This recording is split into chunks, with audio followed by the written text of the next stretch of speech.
So last night I was sitting through one of the most profound conversations between Andrew Tate and Bunny Blue. It was painful, but it made me think about society.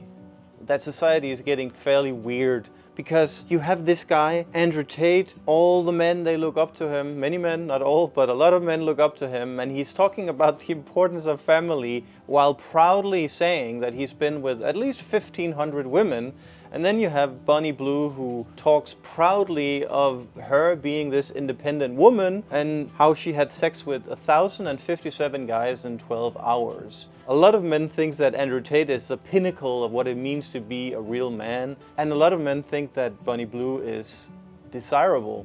It's only going to get weirder. The level of contradiction is going to rise excruciatingly. I think it's just going to get weirder and weirder and weirder, and finally it's going to be so weird that people are going to have to talk about how weird it is. In school, teachers now have to accept if a student identifies as a cat.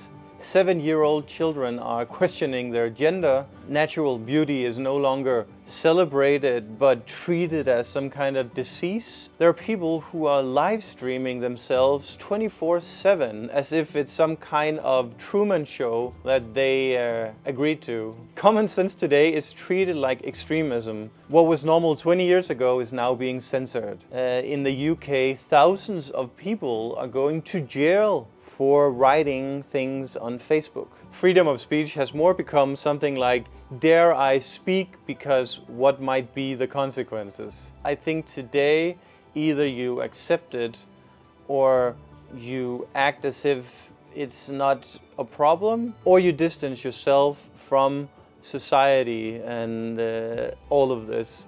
And I belong to the latter of these two groups. I feel increasingly outcasted from society because I feel like everything that is being said, I'm the opposite. This is not normal, and yet everybody acts like it's normal. And I feel like if we don't talk about this now and sort of agree that things are too weird, then how is it going to end? It's good entertainment, I agree. It's great entertainment. But at some point, the weirdness will get so close to our lives that it's going to affect it in a very negative way. I don't know if there is a limit to how weird things can get, because what I've noticed over the last 10 years, particularly the last 10 years, people's boundaries have slowly moved towards, well, not towards, but just along with how things have changed. You know, if you talked about children or teenagers identifying as a horse or a dog or a cow 20 years ago, they would be treated as people with some kind of mental disorder.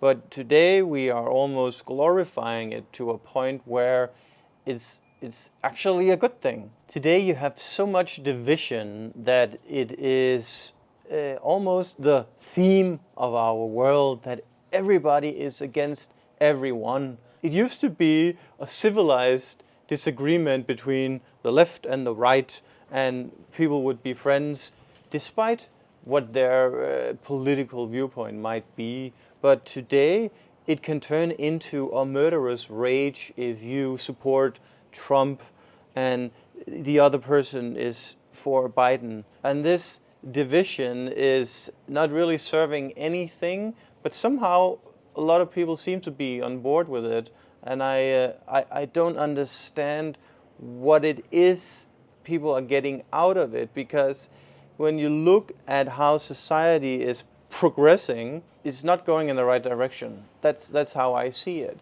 and yet we're not really able to zoom out and look at it from a bigger perspective.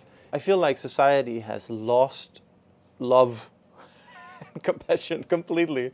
There's like, no one really cares about how should we actually live together and tolerate each other, like actually tolerate each other. Is that a thing? Or should we just continue talking about that we're all super tolerable and we tolerate everything, which is a joke, because today the more we talk about tolerating each other, the less toleration there is. What I've noticed over the last, especially 5 years, is that there seems to be no genuine joy left in today's world. I think the reason is that we are just moving further and further and further and further away from who we are as humans. And I think Bunny Blue is a great example of this phenomena today. Women, they're like, they think today that they have to provide for themselves. They have to climb the ladder at a corporate company and become CEO. And today you see the people in charge of the world is largely women. And meanwhile, men have completely lost self-confidence in their abilities to provide. And so you have new terms coined such as beta male, which is being thrown around very loosely today, because most men today, they are beta males. They are weak, they don't have the masculine force, and if they do, they're very toxic. So the turntables... How the turntables... Somehow being a woman and taking care of the home and raising the children has become a demeaning effort. Something that we look down on, as if, oh, you are not worth anything because you're taking care of the house, you're cleaning the house, and you're feeding the children, you're cooking and all that. And I think that that is one of the most beautiful things, that if a man has a woman who takes care of all these things, and the man he provides, I think that is, in many ways, the very old school and toxic way of having balance in a home.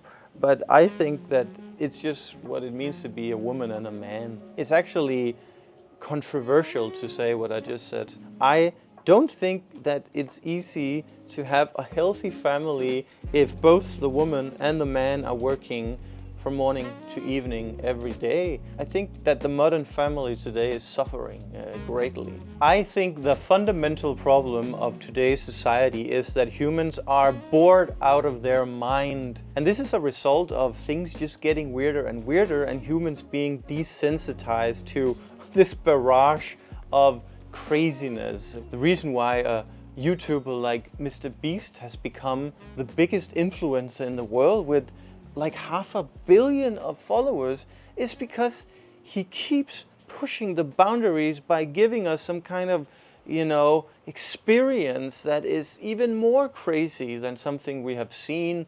So his next video is probably, I built a super yacht made of donuts and I'm going to cross the Pacific Ocean. It's so ridiculous. And yet this is what people want. Fast-paced content. Tuk, tuk, tuk, tuk, tuk.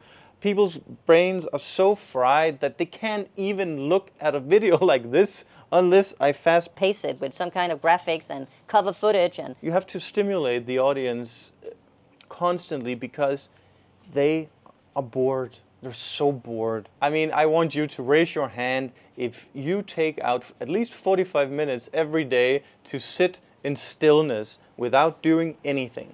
I'm not seeing a lot of hands, but of course, very few people do, because life is so busy and we always have something to distract ourselves with. This phone here, it's a toxic relationship I have with it, because while it gives me a lot of good things in terms of communication and work and all that, it's also very easy to fall into the trap of just scrolling and expose yourself to a lot of bullshit that is adding zero value to your life. This idea of sitting in stillness and doing nothing is excruciating. Most people cannot do it.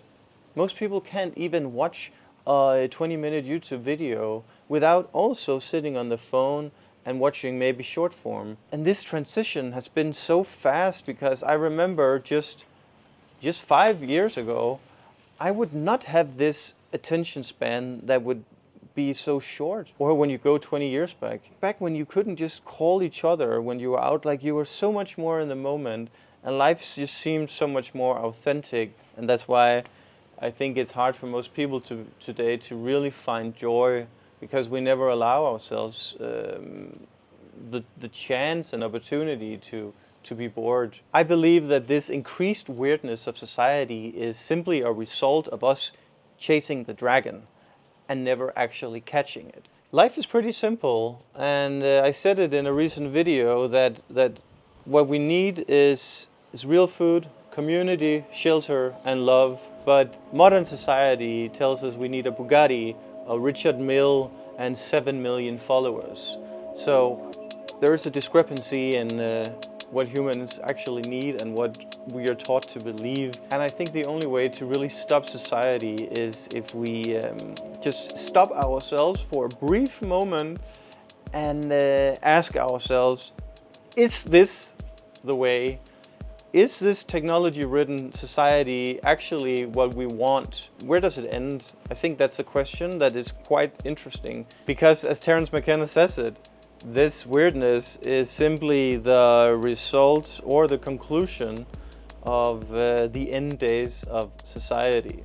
The mushroom said to me once, it said, this is what it's like when a species prepares to depart for the stars. You don't depart for the stars under calm and orderly conditions. It's a fire in a madhouse. I would love to hear your thoughts on this topic here, and if you agree. Is society weird, or is it just me who is an old fart?